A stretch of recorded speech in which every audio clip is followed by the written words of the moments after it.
13 taon ng strawberry grower si Belmore Calayon. Isa lang siya sa halos 1,000 magsasakang nakikinabang sa strawberry industry ng La Trinidad, Benguet, ang strawberry capital ng Pilipinas.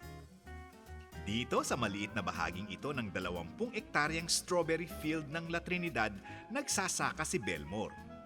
Umaani siya rito ng 1,500 kilos ng fresh strawberries kada taon. Sariwa niya itong itinitinda at supplier din siya ng fresh strawberries sa mga strawberry jam maker ng La Trinidad at Baguio City. Umaga pa lang, nasa kanyang plantation na si Belmore. Matyaga niyang binabantayan ang paglago ng kanyang mga pananim. Kapag panagbenga at mag-Holy Week, malakas ang bentahan ng strawberries. Dito po ang 100 po. Per kilo? Sa iba naman 80 po. 80. Kasi sa amin po kasi mas mahal kasi talagang diretso sa farm namin parang single touch lang. Sa iba kasi parang kasi may diferensya. Sa observation ko last year, tumaas yun hanggang 180 po. Parang sa special holidays lang yun. Panagbenga, Holy Week, ganun lang po. Pero seasonal daw ang strawberry business. Nagsisimula silang magtanim mula Setyembre. Aani naman sila mula Disyembre hanggang Abril. Off-season kapag tag-ulan, kaya ang ibang magsasaka, bukod sa strawberries, nagtatanim din ng mga gulay. Kumpara daw sa ibang pananim, mas mabilis daw tumubo ang strawberries. May mga varieties pang araw na 1.5 buwan lang, namumunga na. At ang pinakamatagal naman ay 3 buwan. Nagsimula si Belmore sa puhunang 100,000 piso. Kasama na rito ang renta niya sa lupa, labor, planting materials, fertilizer at iba pa. Depende raw sa kanyang harvest output at sales. 3 hanggang 6 na buwan lang ay nababawi na niya ang kanyang pinuhunan.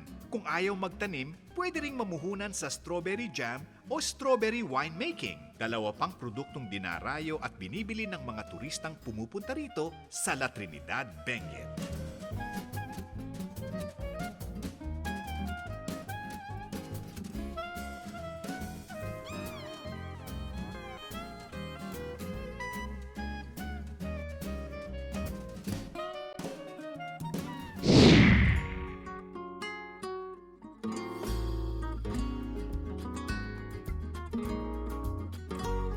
Isa sa paboritong pasalubong ng mga bumibisita sa Baguio City ay ang lengua de gato o cat's tongue.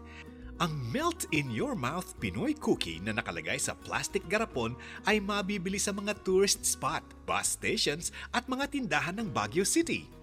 Si Angie De La Cruz, isang stay-at-home mom turned entrepreneur, ang may-ari ng isa sa pinakamalaking pastry factory sa buong syudad. Nagsimula lang sa puhunang 500 pesos ang business ni Angie. Pero dahil sa pagpupursige, may moderno na siyang pastry factory ngayon. Gamit ang recipe ng kanyang best friend, wala mang karanasan sa business at commercial baking, lakas loob niyang pinasok ang negosyong ito noong 1993. Naging full-time housewife ako dahil nag-abroad ang aking asawa noon. And so I had to be a full-time mom, pero since sanay nga ako may ginagawa, naisipan ko magnegosyo. Sabi ni Angie, may malaking advantage ang lengua de gato kaysa sa ibang pasalubong product. Una, ang presyo. 80 pesos hanggang 100 pesos lang ito kada garapon. Pangalawa, mas matagal ang kanyang shelf life na pwedeng tumagal ng 1 taon. Pwedeng maging manufacturer o retailer sa business na ito. Kung manufacturer, 100,000 pesos ang puhunan. Pero kung gustong magsimula sa maliit, 5,000 pesos, pwede na kayong mag-retail ng lengua de gato. Pagkatapos mahango, masinop naman itong inilalagay sa mga plastic garapon at nilalagyan ng label.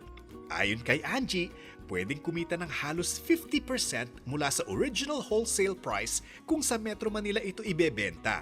Secret to success ng kanyang negosyo ang hindi pagkompromiso sa kalidad. Simple mang produkto tulad ng lengua de gato, pwedeng maging negosyo. At yan po ang mga negosyo sa amin sa Benguet.